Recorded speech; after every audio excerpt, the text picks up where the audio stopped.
Hello guys, so today I'm going to show you how to fool AI content detector. Now it's a very easy process, so I'm going to show you a few ways that can improve your chances. Now firstly let me give you an example. So as you can see, I've asked ChatGPT to write an essay on how a plane is discovered, as you can see it over here.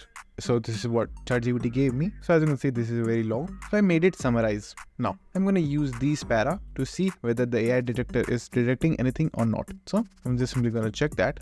So as you can see, it detected that it is written by AI. So this is not going to work. This was the first way that you can try. So the second way is tell ChatGPT that he is a professional writer of some sort and he is very famous and professional, and then ask ChatGPT to write your above summary in a professional way as if it is written by a writer. So try that way and then copy that, then go to Quillbot. Now just simply paste your essay over here and click on paraphrase. Now wait for a few seconds. Now you can also change the modes over here.